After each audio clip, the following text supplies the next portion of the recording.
Top of the top, y'all, it's your boy Show coming through with another deal breakdown. This one is a little different than some of the other ones just because we didn't make a big assignment fee. Actually, one of the smallest assignment fees we ever made. We only made $2,600 on this deal when originally we were supposed to make $7,500 on this deal. But we were able to add a lot of value to the seller and come through for them time after time. And sometimes that's what we sign up for, guys.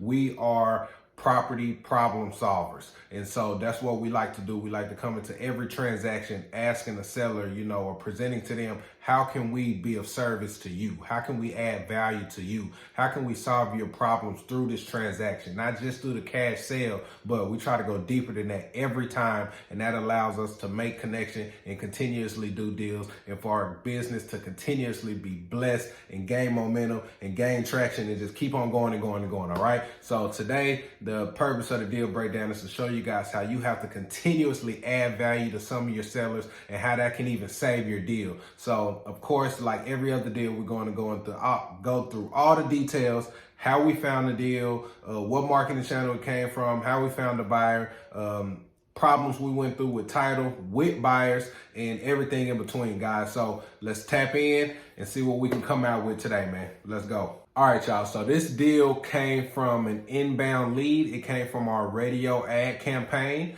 And so the lead initially called, let me know that he had this property for sale and that he knew he had owed some taxes on it, but now he had got a letter in the mail from the city. It had a judgment on it and it was going to be set for auction in a couple of months. All right. So now the fire was really lit under his ass. He knew he had to get something done.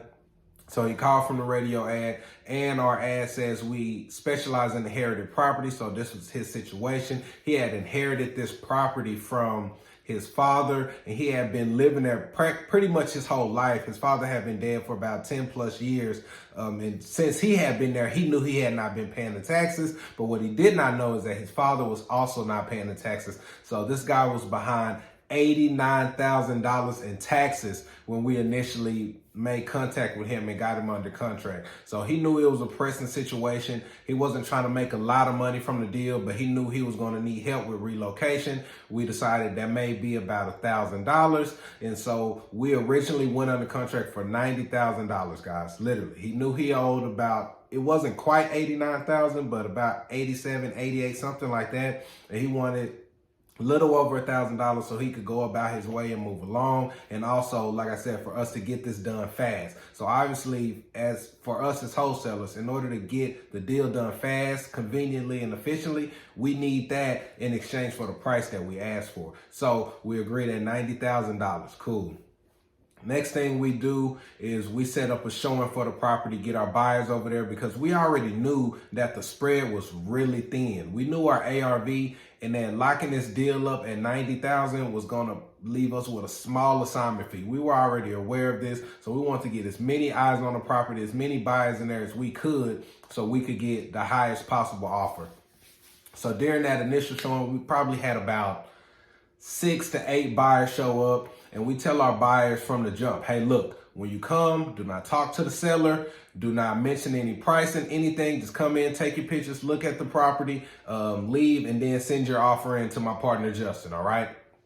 So that was the set for everybody. Everything was flowing smoothly, and then one buyer came who actually knew the seller. They went to high school together decades ago. And so they built a rapport. He kind of just completely threw everything out the window that we had discussed. He started talking about pricing and what he could do, to help the guy. But we had already been providing value and being honest with the seller. So he ended up still going with us. And obviously we never reached back out to that buyer. We took them off our buyers list. We don't do any business with them. We don't make it a problem, a confrontation up front, but we cut those people off immediately. No explanation, no conversation necessary. So we got a buyer locked in at $97,500. All right. We got the contract for $90,000. We got a buyer at $97,500. That leaves us a $7,500 assignment fee, what we were supposed to get, but the deal keeps getting better. All right.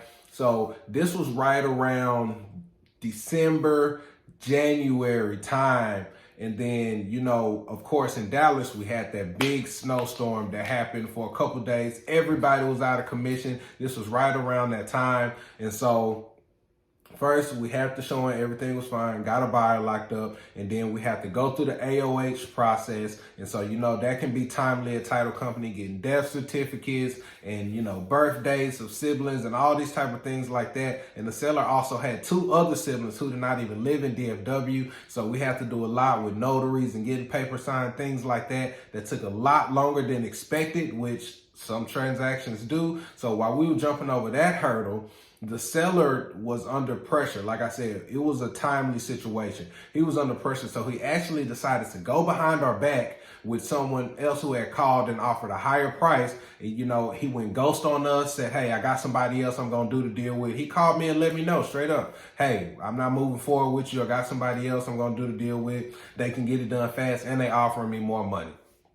Tried to explain to him, look, man, this is what we're doing for you. You already told us what you need as far as, you know, he needed help with relocation. We told him we were going to help him with that. He was going to need movers. We were going to help him with that. He was going to need a cash advance to pay his lease up front so he can move before we close on the house. We were going to help with that. So we offer all of those things: relocation service, moving service, and a cash advance. And he still was going to snake us for more money and a quicker closing, because obviously these other buyers did not know the extent of everything that was going on, right?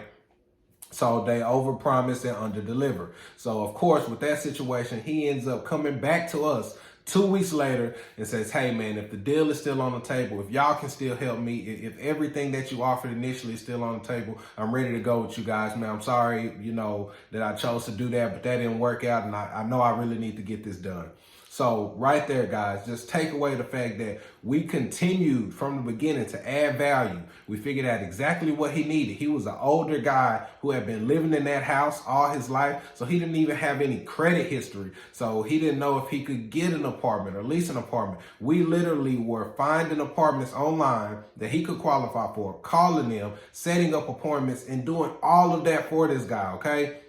But like I said, that time specifically was right in the snowstorm, so we couldn't do walk-ins. Everything had to be virtual. Everything had to be by computer. It was really crazy, but we still got it across the finish line, guys. And we ended up getting it done, but we took a hit on a lot of things. So because it took us 3 to 4 months to actually get the deal across the table, those taxes and interest that were already owed continued to rise. And so he ended up ultimately owing $92,000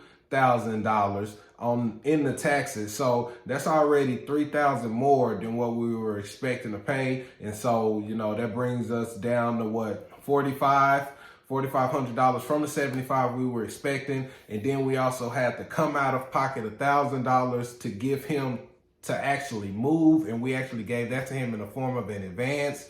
And then some other things that came up, like notary fees that the title company did not cover because there were so many. And so we ended up coming out of pocket a lot, man, and taking away $2,600 on this deal. But we were really able to add value to that seller in a lot of ways. Like I said, with the movers, with relocation, with completing the AOH. I mean, with getting it done quick before the auction period. Even though it took us 4 months, I think the auction may have been that following month. So we really got it down to the wire and could have got it done quicker had he would have not tried to go ghost on us. So either way, man, he was extremely happy with the process. He was extremely happy we were able to get it done. He's happy in his new location, you know, that's actually cleaned up, that's livable, as opposed to where he was, didn't have any carpet, AC wasn't working. I mean, it was, you know, the house was in really bad condition, man. The windows were busted out. The plumbing was horrible. So he's in a way better living situation.